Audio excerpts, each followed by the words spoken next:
किशनगंज जिले में फिर से हुई एक दिल दहला देने वाली घटना, जिसे सुनकर आपकी रूह कांप जाएंगी। घटना किशनगंज जिले के बहादुरगंज विधानसभा अंतर्गत भाटावाड़ी पंचायत के वार्ड नंबर 1 का है। अर्जुन लाल की बहू अपने घर से 50-100 कदम दूर पर शौच के लिए गई हुई थी। इसी दरमियान उनकी किसी ने जान ले लिया। उनके ऊपर धारदार हथियारों से वार किया गया। वार इतना गहरा था कि मौके पर ही महिला की जान चली गई। चेहरे को पूरी तरह से जख्मी कर दिया गया है।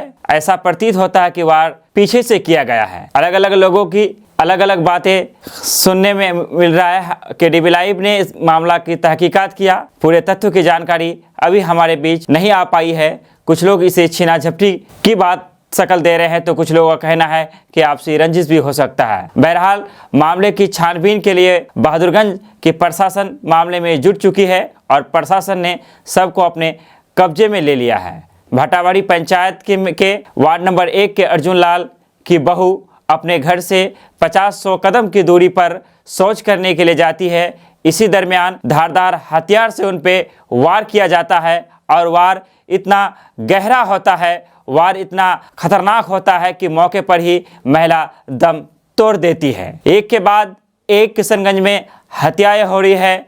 एक के बाद एक जघन्य अपराधों का जो सिलसिला है वो निरंतर हो रहा है। इससे कहीं ना कहीं कानून व्यवस्था पर सवाल खड़ा होना भी लाजमी है। आखिर किशनगंज को हो क्या गया है? यह लगातार जो हत्याओं का खबर देखने और सुनने को मिल रहा है, यकीन मानिए इससे दिल पसीज जाता है। हम समझते हैं कि प्रशासन को इस तरह के मामले का उद्भेदन जल्द से जल्द करना चाहिए, अन्यथा जो अपराधियों का मनोबल होता है वो बढ़ता क्यों चला जाता है, ये सारी बातें गौर की जानी चाहिए। भाटावाड़ी में ये जो घटना हुई, ये घटना शाम 6 बजे का बताया जा रहा है। हमारी टीम ने इस घटना से जुड़ी हुई जानकारियों को एकत्रित करने का कोशिश किया, लेकिन हमारे पास अभी तक सिर्फ इतनी जानकारी आ पाई है कि यह घटना बहादुरगंज प्रखंड के भाटावाड़ी पंचायत के वार्ड नंबर 1 में घटित हुआ है। अर्जुन लाल की बहू अपने घर से 50-100 कदम की दूरी पर शौच करने के लिए जाती है और इसी दरमियान उस पर हमला किया जाता है और तेज धारदार हथियार से उन पर वार किया जाता है और मौके से जो अपराधी होते हैं वो फरार हो जाते हैं। मामले की जो खबर है वो स्थानीय प्रशासन को दिया जाता है। स्थानीय प्रशासन मौके पर पहुंचकर सबको अपने कब्जे में लेने का काम करती है और प्रशासन इस मामले की तफ्तीश में जुट चुकी है। लेकिन सवाल आज भी वही कायम है। सवाल आज भी अपनी जगह में टस से मस है कि वो किशनगंज या फिर वो बहादुरगंज जो शांत होता था, जहां पर इस तरह की घटनाएं अमूमन देखने या सुनने को कभी कभार ही मिल पाती थी।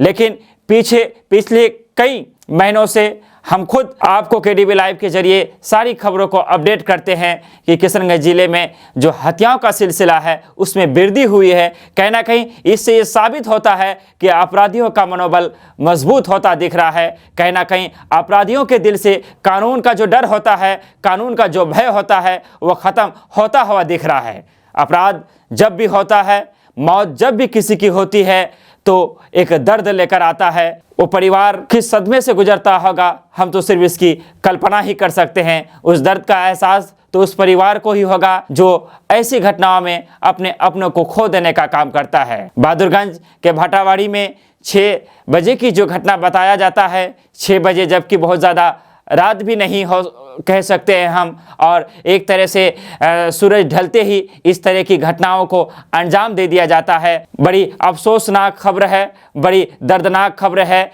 कि इस तरह की घटनाएं शाम ढलने के बाद भी इस तरह की घटनाओं का हो जाना कहीं ना कहीं जनता के दिल में डर और भयभीत करने वाली खबर यह है, दहशत फैलाने वाली खबर है। हम सब मिलकर ये दुआ कर सकते हैं कि इस तरह की घटनाएं ना हो। हमारा जो किशनगंज शांत था वो फिर से शांत दिखे, शांति आए, अमन आए, यहाँ की फिजाओं में मोहब्बत आए। और प्रशासन से हमारी मांग रहती है, प्रशासन से हमारी गुजारिश रहती है कि इस तरह के जघन्य अपराध करने वालों के खिलाफ सख्त से सख्त कार्रवाई की होना चाहिए और जो लोग भी इस तरह की घिनौनी करतूत को वारदातें अंजाम देते हैं उन पर प्रशासन कड़ा रुख अख्तियार करे, उन लोगों को सलाखे के पीछे पहुंचाकर उन्हें सख्त से सख्त सज़ा दिलवाया जाए। जब तक मुजरिम बचता रहेगा, जब तक मुजरिम पकड़े नहीं जाएंगे, जब तक दोषियों को सज़ा नहीं मिलेगा, तब तक इलाके में इस तरह की घटनाएं होती रहेगी। और बहादुरगंज किशनगंज में इस तरह की घटनाओं का होने से यकीन मानिए कि हमारी शांति भंग होगी। वो सीमांचल जो कभी शांति के लिए जाना जाता था, वो सीमांचल जो इस तरह की खबरों से अनजान था, जहां पर इस तरह की वारदातें कभी कभार होती थी, ऐसी खबरें देखने सुनने को बहुत कम मिलता था। आखिर क्या वजह है जो इस तरह की घटनाएं बार बार हमारे आंखों के सामने आती है और बार बार हम देखते हैं, लेकिन फिर भी प्रशासन का डर, कानून का डर अपराधियों के दिलों में क्यों नहीं होता है, ये एक सवाल है। इसी के साथ हम लेते हैं विदा। आपसे हमारी गुजारिश है कि अगर आप हमें YouTube में देख रहे हैं तो हमें सब्सक्राइब करें और अगर आप Facebook में देख रहे हैं तो हमारी पेज को फॉलो करें। धन्यवाद, शुक्रिया, आदाब।